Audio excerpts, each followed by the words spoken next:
syarat niat ialah syarat niat. A'udzubillahi minasyaitonir rajim. Bismillahirrahmanirrahim. Alhamdulillahi wahdah wassalatu wassalamu ala man la nabiyya ba'dah wa ala alihi wa sahbihi wa mawalah, amma ba'd. Sambungan pelajaran kita yaitu bacaannya adapun syarat niat itu 7 perkara. Ini penjelasan rukun sembahyang semalam. Jadi dimulai dengan niat. Jadi syarat niat itu tadi ada 7 perkara. Yang pertama daripada syarat niat itu tadi yaitu di dalam hati. Nah, jadi niat itu ngarannya di dalam. Namun di luar lain. Namun di luar tuh kita bepander ucapan atau perkataan. Atau bahasa Arabnya ngarannya lafaz. Nah, itu lafaz yang dikeluarkan, suaranya ada, hurufnya ada. Tapi kalau niat ada ketahuan, rupanya ada di dalam hati andakan. Nah, jadi itu syarat yang pertama orang berniat itu tadi andakannya di dalam hati. Kemudian yang kedua syarat niat itu tadi Islam. Nah, jadi urusan niat itu di agama kita aja atau di agama Islam. Amun di lain tuh kita kada tahu. Artinya urusan nang niat itu teh. Nah, lain. Tapi kalau dari agama Islam niat itu tadi artinya termasuk daripada kewajiban di dalam sembahyang. Gitu. Yang ketiga syarat daripada niat itu tadi berakal. Jadi orang yang berniat itu tadi akalnya sehat. Makanya karena keterangan daripada niat itu tadi disengaja. Itu loh. Makanya kalau kita sembahyang sahajaku atau aku perbuat itu jadi dengan akal yang sehat tuh. Artinya dengan berakal. Tapi kalau orang itu kada berakal atau akalnya hilang, kada kawa. Dia ngapainnya anak membuat? Kada ada akalnya anak memperbuat sesuatu gawian itu tadi. Jadi kalau orang hilang akal tuh kada kesadar. Kada sadar mabuk ataupun pingsan. Kalau orang mabuk dia kada tahu kada nang digawinya karena akalnya hilang. Sama orang pingsan, kenapa aja? Nah, itu karena akalnya kada normal. Tapi kalau di sini syarat daripada orang berniat yaitu yang ketiga itu tadi akalnya ada atau sehat. Orang gila kada tahu di akal, kada tahu berniatnya. Makanya ada diwajibkan sembahyang. Itulah syarat yang ketiga yaitu berakal. Yang keempat syarat daripada berniat itu tadi mumayyiz. Arti mumayyiz itu dapat membedakan. Jadi di dalam niat ini tuh tadinya kawa membedakan. Oh, ini gawian baik. Oh, ini gawian yang kada baik. Yang diniatkan itu tadi. Ini dapat membedakannya. Misalnya niat yang baik sahajaku sembahyang atau upur buat sembahyang. Oh, ini berarti anak sembahyang nih. Atau niatnya kena hendak kada baik sahajaku mencuntan. Niat kada baik tuh bajin dah tuh. Kena apabila orangnya kada ada. Nah, jemsa ini. Nah, itu niat kada baik kena. Jadi ini kau membedakan. Artinya mumayyiz itu tadi niat yang ada dalam hati seseorang itu tadi kau membedakannya. Cita pengarangnya mumayyiz. Dapat membedakan. Nah, jadi itu niat itu tadi. Kemudian syarat yang kelima membedakan bahasa kita itu. Membedakan antara qada dan adaan. Qada itu arti qada karena di luar daripada jamnya atau di luar daripada waktu itu mengqada orang. kalau adaan di dalam waktu yang diwajibkan nanti. Nah, kodoan misalnya.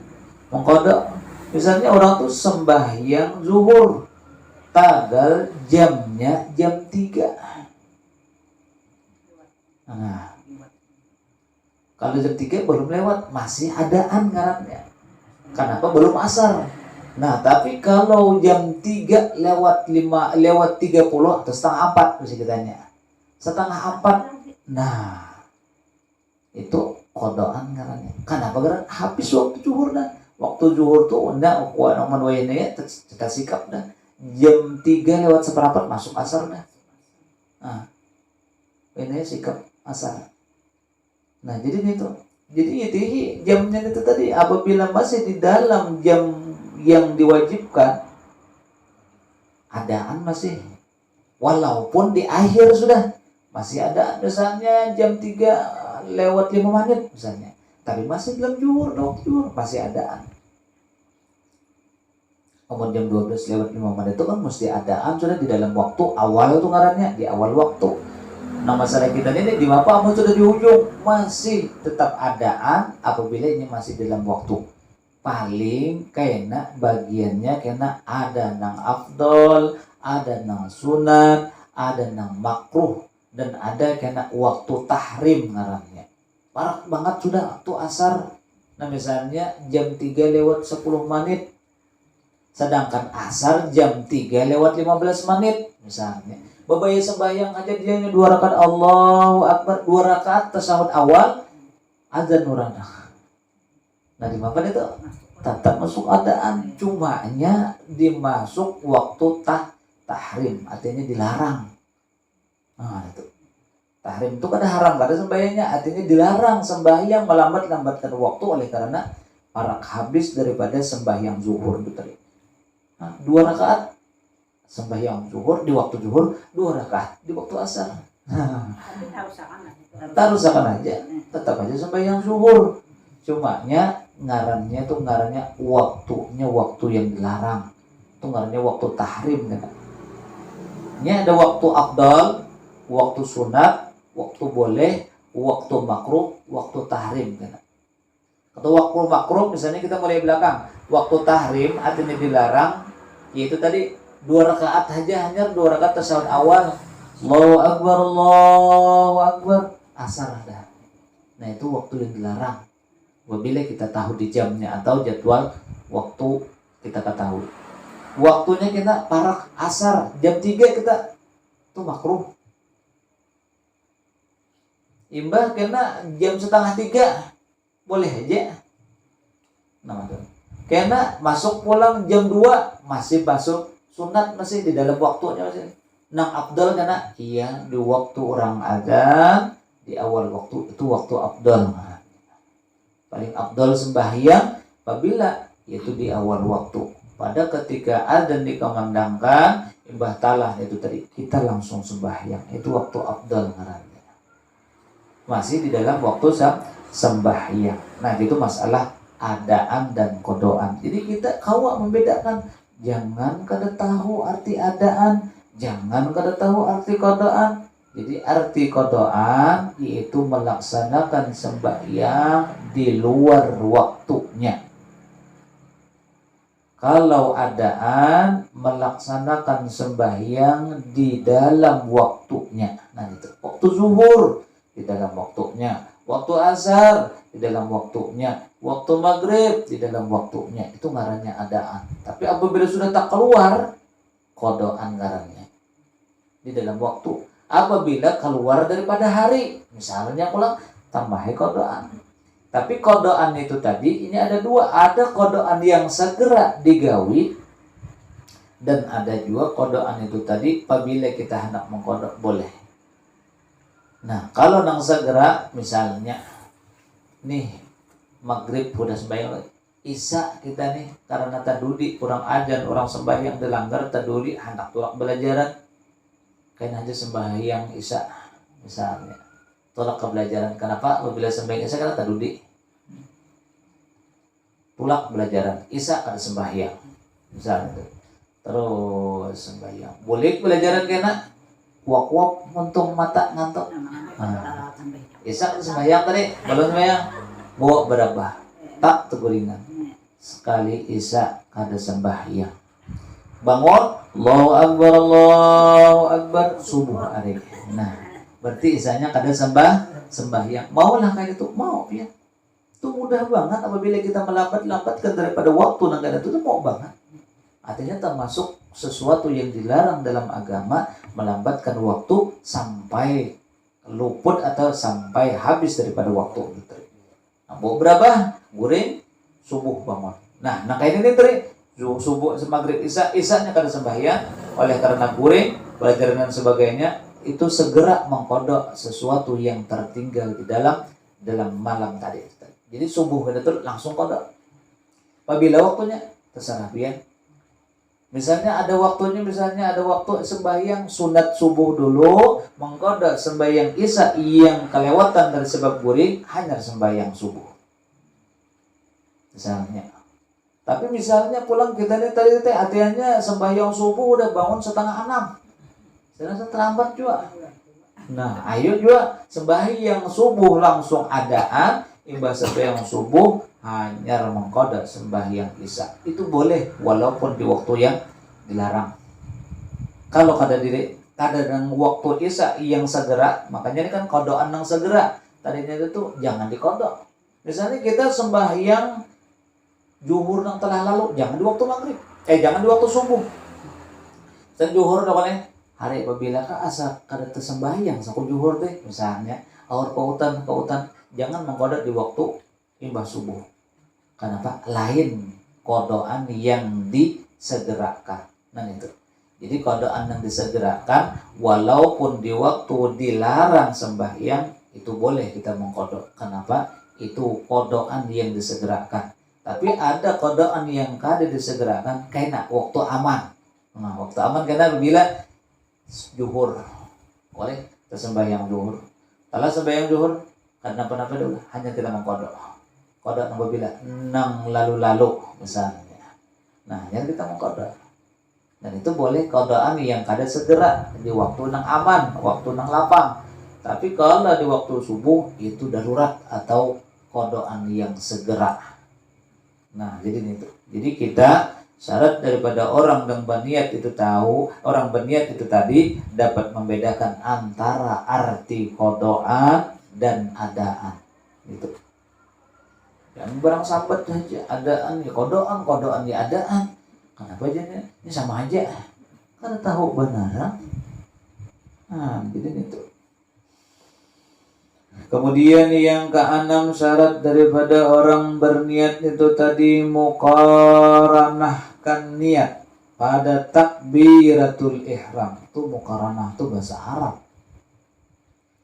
Bahasa kita muqaranah itu diimbayakan. Berapa macam diimbayakan? 2. Niat di dalam hati itu caranya, dan takbiratul ihram mengucap Allahu Akbar. Itu nang wajib tuh. Jadi imbayakan. Jadi pada ketika muntung kita menyambat ini memboliki aja panggilan Allah, hati kita saja ku sembahyang fardu. Itu ngarannya muqaranahkan.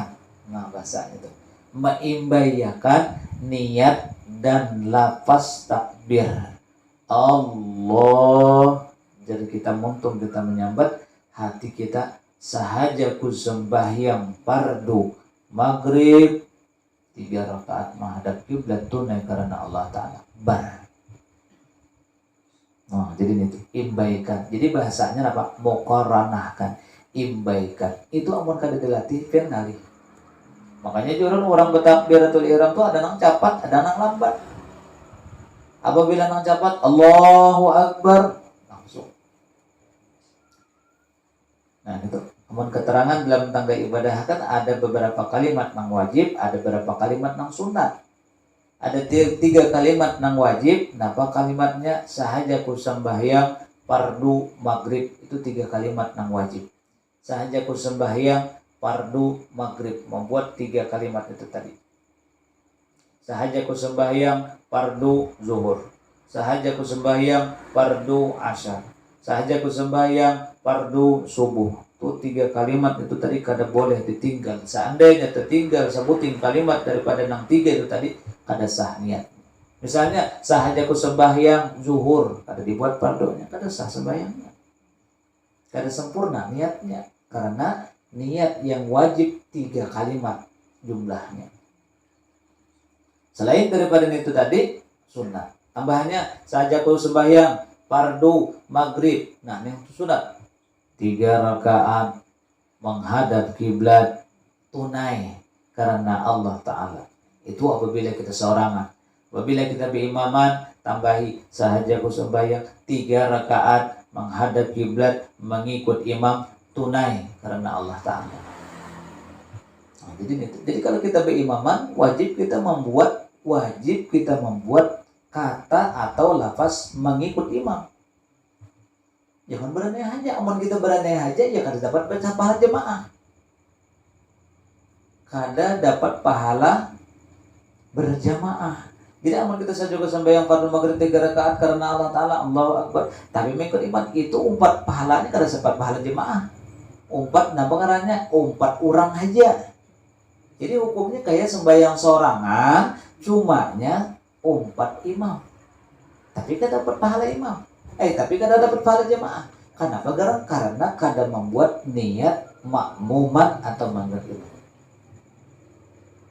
Jadi seandainya orang kayak itu tadi taduli sembahyangnya, keterangannya tuh kada membuat lafaz makmuman di dalam niatnya, kan memang tahunya umpat bebaris aja. Tapi kada dibuatnya lafaz makmuman dalam niatnya mengikut imam sembahyang sorangannya. Sah. Kenapa dia carinya kada mengumpat imam? Nah, jadi di bahasa kita itu apa ya lagi?